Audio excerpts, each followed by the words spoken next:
Hello, my dear student. This is chapter number 9, Force and Laws of Motion. It is of CBSE class 9th science part 3rd. Firstly, we are going to study about momentum. What is momentum? It is the product of its mass and velocity. It is denoted by a small letter p is equal to mv. M means mass and v means velocity. Momentum has both direction and magnitude. That is, it is a vector quantity. The SI unit of momentum is kilogram meter per second. That is kg m per s. Next topic we are going to consider is second law of motion. It is also called as law of momentum. The definition of it is the rate of change of momentum of an object is proportional to the applied unbalanced force in the direction of force. So, rate of change of momentum, that means change in momentum per time, that is proportional to the force. Now, next is mathematical formulation of second law of motion. For this, suppose mass is equal to m, initial velocity is equal to u, final velocity is equal to v, time is equal to t, and force is equal to F. So, the initial momentum will be P1 is equal to mu. U is the initial velocity. So, product of mass and velocity is momentum. Now, initial momentum is mu. Final momentum is equal to P2, that is mv. Now, change in momentum is directly proportional to P2 minus P1, that is the difference in between the final and the initial momentum, which is directly proportional to, in place of P2 we will write mv minus mu. Taking m as common, we get v minus u. This is change in momentum, but we want rate of change of momentum, so it will be directly proportional to m v minus u upon t. The applied force is equal to rate of change of momentum. It is according to the second law, that force is directly proportional to rate of change of momentum. So, force is directly proportional to m v minus u upon t. We are removing the proportionality sign and giving here as equal to. So, we will put a constant. So, k is the constant of proportionality. So, the equation becomes F is equal to km v minus u upon t. So, we can write it as F is equal to kma. Why? Because a is equal to v minus u upon t, which is acceleration, which is the rate of change of velocity. Now, the SI unit of mass is kg and acceleration is meter per second square. Let us take k as 1. So, 1 unit of force is defined as, 1 unit of force means 1 Newton is defined as the amount that produces an acceleration of 1 meter per second square in an object of 1 kg mass. So, that can be written as 1 unit of force is equal to k into 1 kg into 1 meter per second square.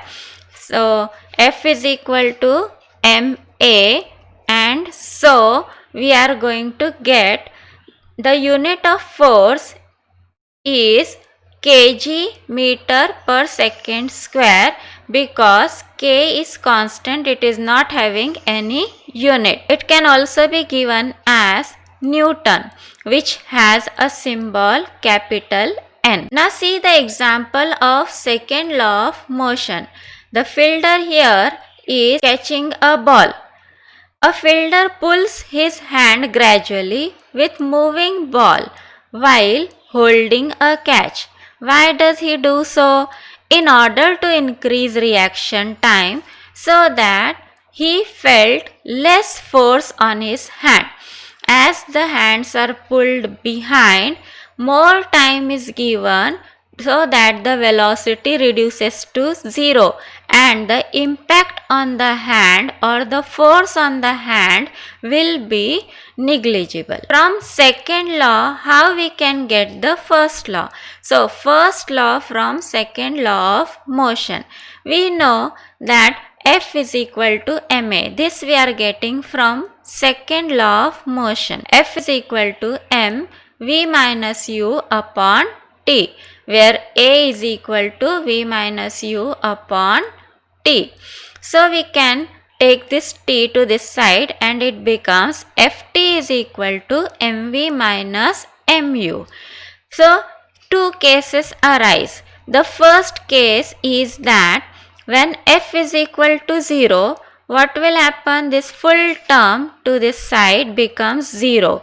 So mv minus mu equal to 0. So v minus u equal to 0 for whatever time t is taken. So t, if it is 2 seconds, 3 seconds, any time it will be, but the product with force, that means product with 0, will become 0. This means that object will continue moving with uniform velocity u throughout the time t.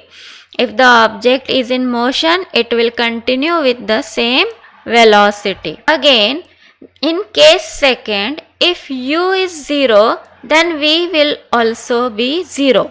That is, the object will remain at rest. So, from second law, we are getting the first law, that if the object is in continuous motion, it will continue with that uniform velocity, and if it is at rest, it will remain at rest unless the force is acting on it.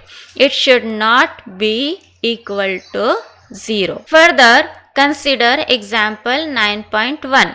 The question is, a constant force acts on an object of mass 5 kg for a duration of 2 seconds.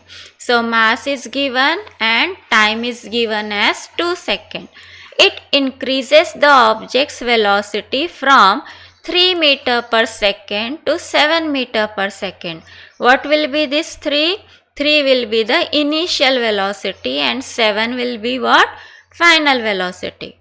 Find the magnitude of applied force. That means F is a question mark. Now, if the force was applied for the duration of 5 seconds, what would be the final velocity of the object? V is also a question mark when the time duration becomes 5 seconds. Let us see the solution. For this, the given data, we will write it down.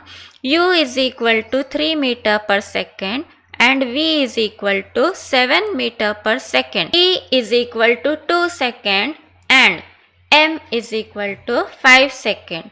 The formula is F is equal to M V minus U upon T. Let us substitute the value of M, V, U and T. So, we will get 5 into bracket 7 minus 3 upon 2. So, 5 into 4 upon 2. So, 2 and 4 get cancelled. And so, 5 into 2, which comes out to be 10 Newton.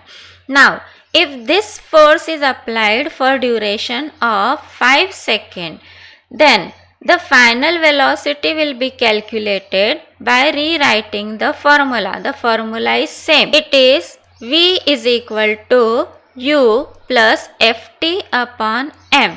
So, 3 plus 10 into 5 upon 5. This 5 get cancelled and it remains 10 plus 3, that is 13 meter per second. So, we are getting final velocity as 13 meter per second. Now, see example number 9.2. Question is, which would require a greater force?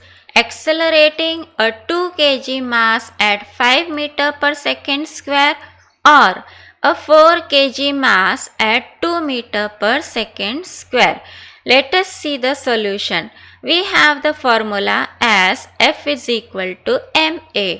Here m1 and m2 are two mass given and a1 and a2 are the two accelerations given.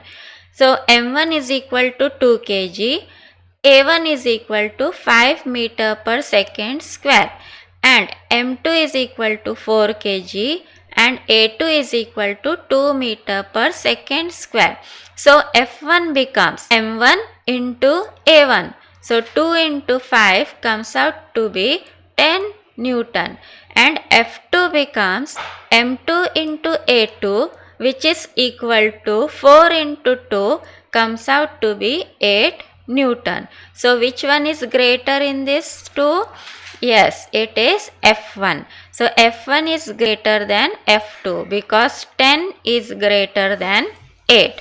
Thus, accelerating a 2 kg mass at 5 meter per second square would require a greater force. Now example 9.3.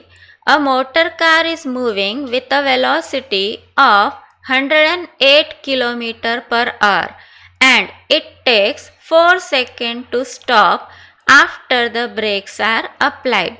Calculate the force exerted by brakes on the motor car if its mass along with the passenger is 1000 kg.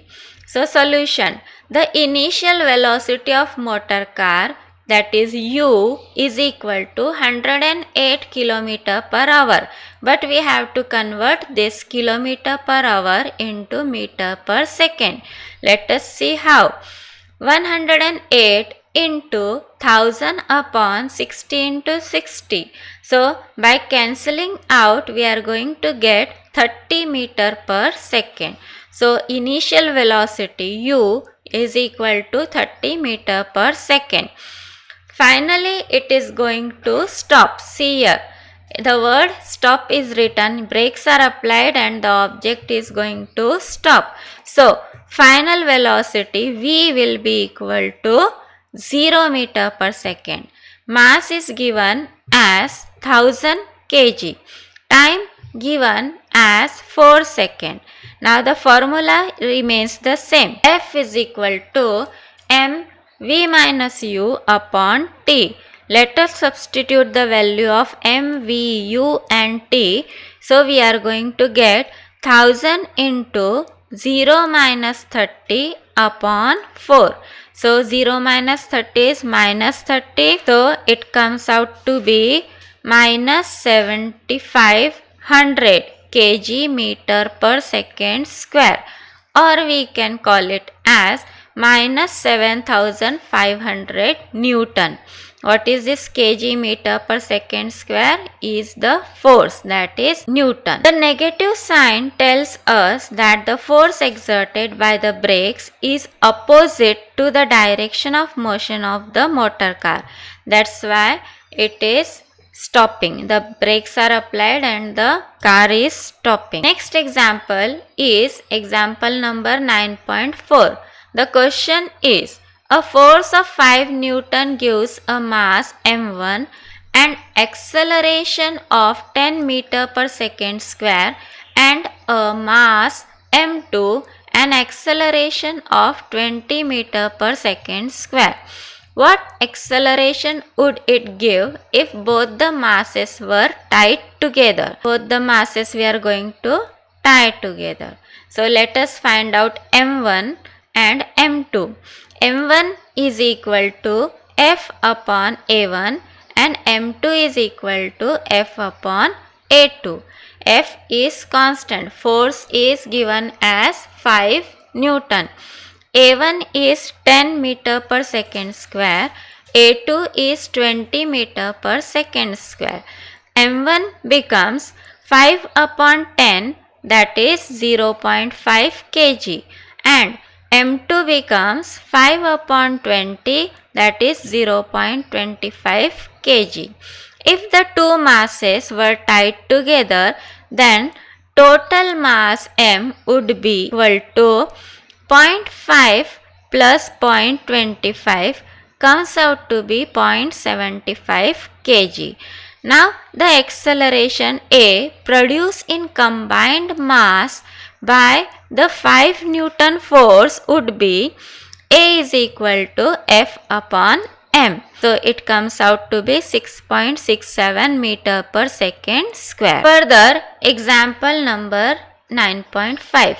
The velocity time graph of a ball of mass 20 gram moving along a straight line on a long table is given in the figure 9.9. This is figure 9.9. How much force does the table exert on ball to bring it to the rest? From the graph we are going to get the data. So the solution is U. Initially the object is moving at a speed of 20 centimeter per second and it is going to stop. So the final velocity will be 0 centimeter per second and the time taken to stop is 10 seconds. So acceleration will be equal to v minus u upon t, that is 0 minus 20 upon 10 comes out to be minus 2 centimeter per second square. But we can change it into meter per second square. So dividing it by 100. So minus 0.02 meter per second square. We know F is equal to ma. So mass is 20 gram. So 20 gram converted into kilogram in this way. 20 upon 1000 into acceleration we had found out here. So A is equal to minus 0.02. So this answer comes out to be minus 0.0004 Newton. The negative sign implies that the frictional force exerted by table is opposite to the direction of motion of the ball. So due to frictional force the ball is coming to rest.